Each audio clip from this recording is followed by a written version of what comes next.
Hello, everyone, and welcome back to episode 2 of the CMU Sport Management Podcast. Please be noted, this episode was recorded virtually, so the audio may not be as great as if it was done in person. Either way, I hope you still enjoy this episode. If you have not yet listened to episode 1 with Dr. Ballou, you can find it on Spotify and YouTube, or follow us on Instagram and Twitter and use the links in our bio. Without further ado, let's get into episode 2, a conversation with Quintin Hunsinger. Hello, everyone, and welcome back to episode 2 of the CMU Sport Management Podcast. I am your host, Kyle Sandel. Today, I am joined by a CMU alumni, current event coordinator at S.A.F.E Management of Arizona, Quintin Hunsinger. How are you doing today, Quintin? I'm great. Thank you. Thank you for the introduction, and thanks for having me. Yeah, of course. The first question I have for you is non-related to anything that we're going to talk about, but how is the weather over there in Arizona, man? That's always a question I have for people out that way. It is warm. That's how I will put it. No, it's not like Michigan, that's for sure. It's been a hot summer, but it's starting to cool off. So we're having 80-degree weather in Michigan right now, which is late September, which is quite surprising. So that is definitely going to switch, be a lot different than Arizona here in a few months. So I think we should just start off with talking about the company that you work for, S.A.F.E Management. For the people that don't know or aren't familiar, what exactly is S.A.F.E Management? Yeah, so S.A.F.E Management it's a crowd management company that specializes in event security and guest services staffing. So I know S.A.F.E Management has 6 offices located throughout the country. Started in Baltimore, Maryland. We have an office in Glendale, Arizona, where I'm at. Las Vegas, Nevada, Detroit, Michigan, Atlanta, Georgia, and Jacksonville, Florida.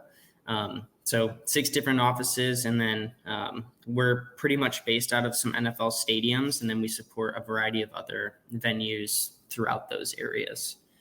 Gotcha. So with you being an event coordinator there, what is exactly you do during game days or even on non-game days, like throughout the week and things? Like, what does your responsibilities look like? So a lot of what I do is a lot of what we do with S.A.F.E Management involves working with people and staffing. So we're working a lot with our part-time staff on a daily basis, whether it's answering questions, helping with scheduling, human resource related items, payroll, and all of that. So, I mean, my day-to-day is a lot of coordinating staffing for whatever events that I'm supporting and being a part of. And then the event days is a lot of managing that staff, assisting with the check-in and check-out process, and just making sure that we're operationally successful. That would just be a broad overview of essentially what it looks like for us. But yeah. So this time of year is mainly just the only events that you're working with is the Arizona Cardinals football games, or is there other things going on as well? So there's a lot going on right now. I mean, we're in the tail end of the baseball season. So my current role is I oversee our Chase Field operation. So here in Arizona, we're based out of State Farm Stadium. So we support anything that goes on at that venue. We also support Chase Field. We have 2 spring training venues that we support, Salt River Fields in Scottsdale, and then Camelback Ranch, Glendale, over in Glendale. And then I know we have Desert Diamond Arena just across from State Farm Stadium. It's where the Coyotes used to play. Okay. They hold a lot of concerts and other special events. Last night was WWE SmackDown. And then we just kind of help assist any other clients that need some support. But those are our primary operations out here. And like I said, I'm based out of Chase Field at the moment as we wrap up the Diamondbacks season. So the last 6 months for me has been really geared towards Diamondbacks games and staffing those events and managing those events. But now that the season's winding down, once pending postseason play, I'll be more tailored towards Cardinals games and events over there. But I mean, we just got done over at State Farm Stadium. We just got done with a couple nights of Metallica. Right now, I know I'm gearing up for the rest of Diamondback season before I tailor my focus to Cardinals season. And then I got a couple concerts coming up. We have Pink and Guns N' Roses here in a couple weeks over at Chase Field. So I'm still geared towards Chase Field and that operation before I start to shift back over to Cardinals. But yeah, as we start to hit the fall season, it's really just Cardinal season and then any other events that come our way. And is there events that go on at Chase Field like throughout the winter up until the start of baseball season? So right now I know, like I said, once D-back season ends, we'll have Pink and Guns N' Roses in October. And then come December, we'll have a Billy Joel concert, and then we'll host the Guaranteed Rate Bowl. Once we get through those events, I know this winter they're going through some renovations at the stadium, so not much is going to go on until we get to opening weekend. But I know they like to do a lot of smaller events there. But we're not necessarily always there to support those. We're more when it comes to the larger events and when they need more support. So this winter, I think there's going to be less going on with those renovations, but who knows what next season will bring. Right. So you were a recent CMU graduate, correct? Correct. So what was like the process of getting to where you're at now, being a CMU student in the sport management program to your current position that you're at? Yeah, I mean, a lot of my background is from CMU. I know when I was in undergrad going through my bachelor's degree, I got involved with university events and helping with some events on campus. I originally started off going into sport management as a major. I kind of backed out of that because I wanted a more broad plan and something that could open me up to more opportunities. So I ended up pursuing a Bachelor of Applied Arts in Recreation and Event Management, and then I minored in sport management. And so through undergrad, I got involved with university events. I supported Gus Macker, the tournament that we host there annually. I started working in CMU athletics, first as an intern, progressed to a graduate assistant, and then I worked full-time for a little bit before coming out here. In facilities and event operations. But yeah, I just graduated with my Master of Arts in Sport Administration. So that's kind of my background from CMU in a broad sense.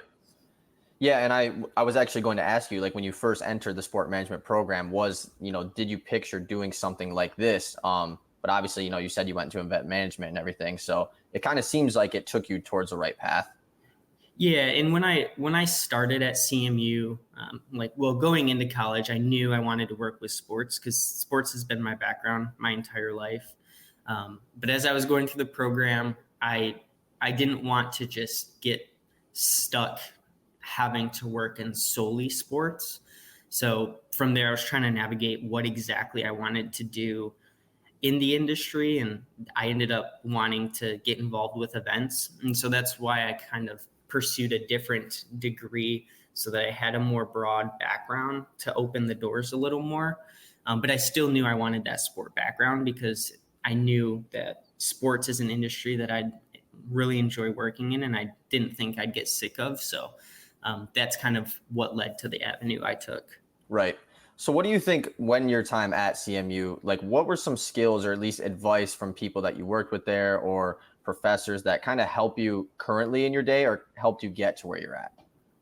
Yeah. I think skills wise, I think the big ones for me is organization and time management. I think those two go hand in hand. And I did listen to your previous podcast with Dr. B. Thank you. And I know he mentioned sports isn't a 9 to 5, and that's very truthful. And I think time management is a very key skill that you need to have in order to balance your time effectively, because we work in such a busy industry and you have to kind of shape your time around your personal schedule and your work schedule and responsibility. So time management and organization are the two biggest skills that I learned and developed at CMU that really helped me to get to where I am now and will continue to help me.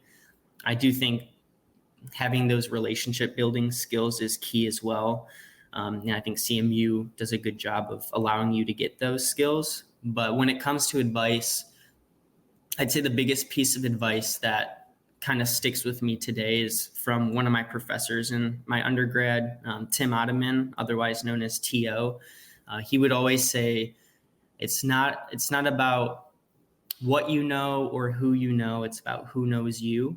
And that kind of stuck with me because you never know who's going to be watching or who's going to be noticing what you're doing. So I think having a work ethic and always working hard really helps you stand out. And I think that's something that really helped me when I was an intern at CMU to get to where I ended at CMU and to ultimately get to where I am now. So I think working hard is a skill that it's kind of speaks for itself, but it's something that is really necessary to allow you to stand out a little bit and kind of help build your personal brand and to help market yourself eventually. Right. And I think in that industry, it's so important because of, not working a typical 9 to 5 and the hours are so differently depending on game day and everything. So I think that is definitely a very good piece of advice given. One of the main things that I kind of wanted to bring up here was back when we started the CMU Sport Management social media page, my advisor, Jen Eaton, who works in faculty in sport management, one of the main reasons she wanted to start it was to highlight students doing big things. And that big thing was the Super Bowl. The fact that a CMU student like yourself got to work at the Super Bowl is such a huge moment. It's one of the biggest, events in general, not just even in sports. So what was that process like of hosting the Super Bowl at State Farm Stadium? Yeah, I mean, it's a huge event and there's so many aspects that go into it. And we were only a piece of that event, really. We helped provide some security and guest services staffing for that event. We weren't the sole group responsible for that. We were helping supplement some staffing. So we had a very unique opportunity and a unique experience when it comes to the Super Bowl. But I mean, my involvement with it was more supporting, coordinating some staffing for the load in and load out efforts, and then helping on event day with ingress at the gates and helping oversee check-in and check-out process and overseeing staff in areas throughout the building. But a lot of my responsibilities in that time frame too was supporting our spring training that was coming up. So I was kind of being pulled in two different places. Okay. So my involvement was a little different than some of the others in the office, but it's an all hands on deck operation, and it takes a village to put on something like that. Yeah, I can only imagine with, that being such a large event in sports. A non-sports event that I remember you mentioned to me back earlier this summer when we did a highlight of you on our Instagram page was the Taylor Swift tour. She had a stop there. What was that like? Because I think, it goes to say how big of a performer she is, and her concerts get talked about as some of the biggest ones there are. So what went into that? Yeah. So again, I mean, everything for us is a lot of coordinating staffing and scheduling staff for the load in and load out efforts that go on at the stadium, just helping ensure that the perimeter is being secure, and we're just over there overseeing the building itself. So again, that was an involvement that mine was more limited to because of the Diamondbacks season and spring training and me being pulled in different directions. But for events like that, yeah, we're there supporting the scheduling and staffing and ensuring that the operation's set up for success. But that's another event where I was a little bit limited in exposure to. But on an event day, I assisted with the check-in and check-out process for our staff. And then I believe I was on the upper concourse, just helping with the deployment of our staff and ensuring that our managers and supervisors were set up for success. And if they needed anything, then I was that direct resource for them up there. Yeah. So going back to, working at Chase Field with the Arizona Diamondbacks, what is it like to work, with such a long season with MLB? It's like going from spring training starting in March, basically all the way until if playoff baseball happens to late October. What is it like working such a long sports season? Yeah, it's a lot. I'm going to be honest with you. I mean, I want to say we had a 10 game homestand earlier in the season. As we started to move through, it was more 7 and 6 game homestands, some smaller stints throughout the season as well. But I mean, it's a long season, and it takes a lot to initially prep for everything, um, coordinating all of our staffing for those events, and then preparing all of our game day documents for our leadership team that helps run the operation over there. But yeah, it's a long season. I pretty much live out of Chase Field right now. I Once the Diamondback season started, my exposure in State Farm Stadium was a lot more limited because of my involvement at Chase Field. So I essentially live out of Chase Field for the most part, and yeah, I mean it's constant scheduling and staffing and preparing for the upcoming games. How long would you say you work on a game day at Chase Field? Yeah, I typically show up. I typically show up a few hours before game time because our majority of our staff will start an hour before the game begins, and so I'll show up a few hours before then because we'll have some folks that start early. But I'll come in and I'll prep for our event day documents and the binders for our leadership team. Help set up check in and run check in, and then I'm usually there an hour or so post game. So typically those games might be a 10-hour day for me. So nothing too crazy in comparison with some of our other events, but it's a full day. It's a full day for me just because I want to make sure that our team's set up for success. And I know if I'm there, I'm able to make more of an impact than if I'm away. So yeah, I would say that's kind of what the day looks like. Right. So was this your first season working with the Diamondbacks then? Yeah, so I started with S.A.F.E in November of 2022. I initially was geared towards the stadium, supporting those small events, and then I took over spring training at Camelback Ranch, and then this season was my first at Chase Field. Okay. So this might be a question you might not know the answer to, but like you said, pending postseason play for the Diamondbacks, if they're able to host, a series or a few games at Chase Field, does anything change on your end, with having it being a larger platform?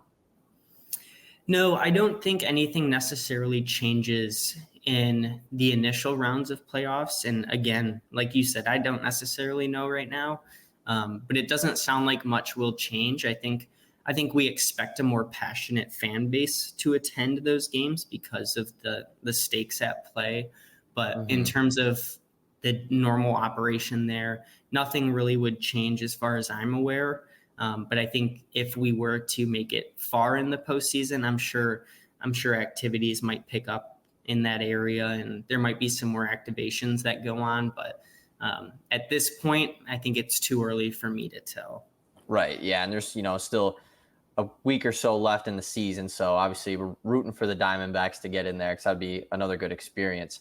So to current students in the CMU Sport Management program, like myself, what is some advice that, you would give to them? I know you talked about some things that helped you along the way, but now that you have been getting your own experiences in, what would you tell current students? Yeah, I think my biggest advice is get involved and seek out opportunities while they're available to you.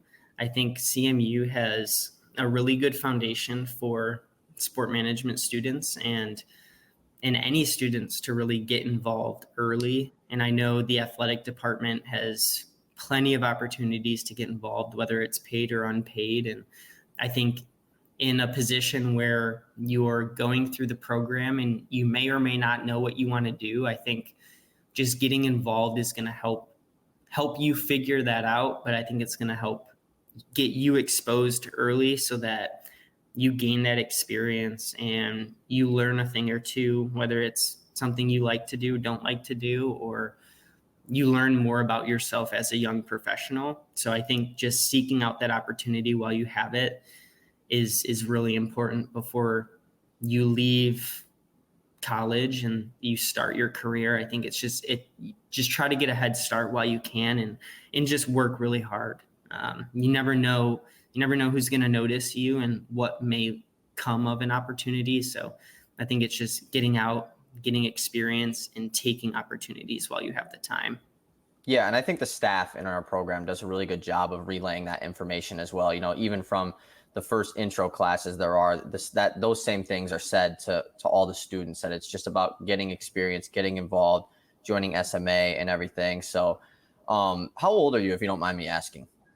I turned 25 this month. Okay, and that's what I was going to say. Like, you're not even 25 yet, and you already are such a great example of what students can become in this program. So I want to thank you for joining me in this conversation. If there's anything else that you want to say, that's all that I had. I thought that this was a great conversation about showing off what students in this program can do. Yeah, no, I don't have anything to add. I appreciate the opportunity, and I think this is very beneficial for students in our program to really hear from those who have been in their shoes or are people that they can see themselves in a role, or those they can see themselves in a role down the line. So I think it's really cool to spread the message and share insight so that future students can kind of know what's out there and get some really good advice from those currently working in the field. So kudos to you for being a part of this and getting this organized. And I think it's going to be really successful. And yeah. Yeah, well, I appreciate it, Quintin. I thought this was really great. And yeah, I think that wraps it up. So once again, thank you for joining me. And thank you guys for listening to this episode 2 of the CMU Sport Management Podcast. And we will catch you on the next one. Awesome. Thanks, Kyle.